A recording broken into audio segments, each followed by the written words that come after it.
to steal. Harley pokes that pass to the corner. It ends up right out in front. Shot, score! It's over! And who does it but Hartman? Fought through injury all night, and he gets the game winner! They hung on the ropes for most of the overtime periods. The second start of tonight's game from the Minnesota Wild, number 13, Sam. This puck squirts. Playoff hockey overtime on night one. The Minnesota Wild, your Minnesota Wild, my Minnesota Wild, beat the Dallas Stars in their home barn. The Stars, of course, used to be Minnesota. They were the Minnesota North Stars, and then now they're the Dallas Stars, which is weird how that works out. Interesting to see Data Sports Podcast News Narratives Takes Gambling. It's one of the only, perhaps the only team that's ever moved where they kept the name, and I'm like, yeah, good call. Like the Memphis Grizzlies used to be the Vancouver Grizzlies. Nope. The Utah Jazz used to be the New Orleans Jazz. Nope. Actually, they could probably switch. It could be the Memphis Jazz and the Utah Grizzlies. But the Dallas Stars and the Minnesota North Stars, it totally works. Minnesota wins game one on the road. Playoff hockey, playoff basketball, same time, round one, all over the place. And unbelievable what's going on. Sacktown, what's up, Sacktown? They beat the Warriors last night. 5 apiece. Still up 2 games to nil. Fox.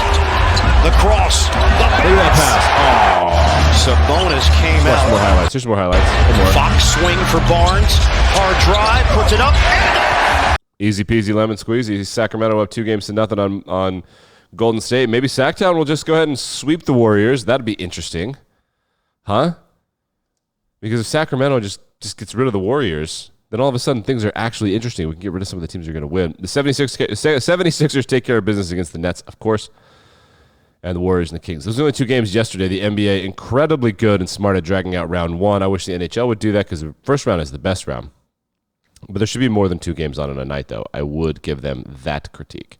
Hawks and Celtics tonight, Knicks and Cavs tonight, and, of course, Clippers and Suns later tonight as well. In the National Hockey League, yesterday was Boston Day. If you don't know what Boston Day is they run the marathon. I think it's Patriots Day or, I don't know, Drunk Boston Day is what I call it. They run the marathon. People do from all over the world. Zdeno Chara ran the marathon. Got a TikTok of that. I was going to show it, but I might get that TikTok out because it's so weird watching him run. He was running next to a woman who looked like 5'1". Just a strange looking sight. Hurricanes win, Bruins win, Wild win, Kings win. The Kings win in overtime. I thought about doing that one, but then I decided not to. A lot of people like both of these teams to win the West and perhaps the Stanley Cup. Let's see. Did Connor get a goal? Connor, I don't think he did. No points. But Leon Draisaitl did have 2 goals. Draisaitl, the best German-born player for now. So the Kings win, Minnesota wins, Boston wins on Boston Sports Day. That the Red Sox start at like 11 a.m. and then always the Bruins and the Celtics are always in or around the playoffs on that day. Just having that Monday to themselves is good. Bees take care of business 3-1, and the Hurricanes with that 1800s hurricane siren, they win. Tyler Bertuzzi is in playoff mode. Watch him steal this guy's stick. You can watch on YouTube or Spotify. He just takes this guy's stick. And he's going to get tied up here with Nick Cousins. He just takes it, and now he watches him. He tries to break it. Cousins wants it back. Bertuzzi says, well, break. Nope, but it didn't break. So he's like, oh, I should calm down. I'm not as mad now. Let's put it right there, and then watch. The linesman's just like, whoop, I'll take that. Do you always want to listen to Ray Ferraro? So he's like, I'll just leave it right here. Smart. And the linesman ends up coming over. And I think there might have been a suspension if he broke it. Stealing it is funny and annoying, and he'll pay for that at some point. Because it's when you're playing a team like Boston, if you can't beat them, you're going to start to try to like hurt them on purpose so they don't win the Stanley Cup. If there's bad blood, Boston should just get in and get out of this. They have so much to lose. If one of their good guys gets hurt, they will not be winning the Stanley Cup. They have like 3 or 4 guys. One of them cannot get hurt. Speaking of playoff hockey, we already have a controversy on a hit. This is Joe Pavelski. And remember, Joe Pavelski has almost won a Stanley Cup about 5 times with the Sharks. He is a first ballot Hall of Famer, has been in Dallas for like the past 5 years. Let's watch the hit. It is electrifying. Left wing corner, backhands one off the outside of the net, and goes flying! Of course, playoff hockey, so it is obligatory to get mad. Obligatory. Yeah. Scruff. Let's watch the replay. look at it right here. And remember, here's a couple things. First of all, it is against the rules to hit that late when the puck is gone, except there is an exception and a notable gentleman's accord that you get another step in the playoffs. And you know who would know that is the guy laying on the ice right here. So on that angle, however, it is super duper illegal always to jump into a hit. That's against the rules. Nicholas Cronwell was killing people, and they're like, we can't do this. That's boarding. They added that to the boarding call. Cannot jump. Looks like he jumped. Looks like he put his shoulder into the dude's jaw. That's suspendable, finable, and will get you killed. To me, so look at him. He's got a concussion clearly. But let's watch replay. Puck, he doesn't anticipate shoulder. the hit. Dumba does look like he drives up. Oh, Joey, this is not your first rodeo, bro. I don't understand. That's a good hit for my book. I think they called a penalty, but I don't think that I don't remember. I didn't watch the whole game because I was asleep. I got to save my energy for the real series that I really like. Start tonight. Cavs and Knicks, I think, will be electrifying. This Clippers-Suns shit show is going to be fun for me to watch. But in the NHL, the cool series starts tonight. We've got a New York rivalry thing going on. Rangers, Devils, Maple Leaf, Lightning. So the Lightning have won 2 Stanley Cups, and then last year they were the Stanley Cup champion runner-up. So the Maple Leafs, will they win a series for the first time since 2004? Woo-hoo. The other 2 series that are interesting, Jets and Golden Knights. Again, the most important thing when watching NHL first round. If you're not a hockey guy or gal, the most important thing is, are the home ice advantages sick? And the Knights and the Jets are sick. Sick. No disrespect to the Avalanche. The Kraken will be sick. The Avs will still be pretty lit up. They think they're going to win, but their captain, Gabriel Landeskog, is out for all of the playoffs. So that is a bummer. They're not going to win the Stanley Cup without him. Sorry, not sorry. It's just not going to happen. This will be sick. The Devils have the greatest single-season turnaround in NHL history. Last year, they were so bad. This year, they're so good. Best turnaround ever. In the association, why? I mean, they're dragging it out. You got to have three. You can do 4. I mean, you can drag some shit out and do 4. Tuesday's a great night to have like 35 games on. What can I say? It's a great night for that. The big story today, though, controversial Wednesday tomorrow. May or may not have to cancel tomorrow's episode. Stay tuned. The big thing that happened today. This is Anthony Bass, who sent this tweet out yesterday and is getting demolished on Twitter. The flight attendant at United just made my 22-week pregnant wife, traveling with a 5-year-old and 2-year-old, get on her hands and knees to pick up the popcorn mess by my youngest daughter. Are you kidding me? Exclamation point, exclamation point, question mark. So, do we all know what getting ratioed means? So, getting ratioed means... this is so funny. Getting ratioed means when there are more comments and retweets than there are likes. When there are more comments and retweets than there are likes, that means that everybody is in agreement that you're a douchebag or a loser or an asshole. You want this number, the like number right here, to be 10 times what the comments are. That means that everybody's in the comments telling you you're an asshole, and then they're quote tweeting you, telling you you're an asshole. So everyone's like, the flight attendant, your kid's made a mistake. Also, 22 weeks pregnant is not 35 weeks pregnant. 22 weeks pregnant women, many of them are like doctors and pilots and soldiers and shit. Like, that's okay.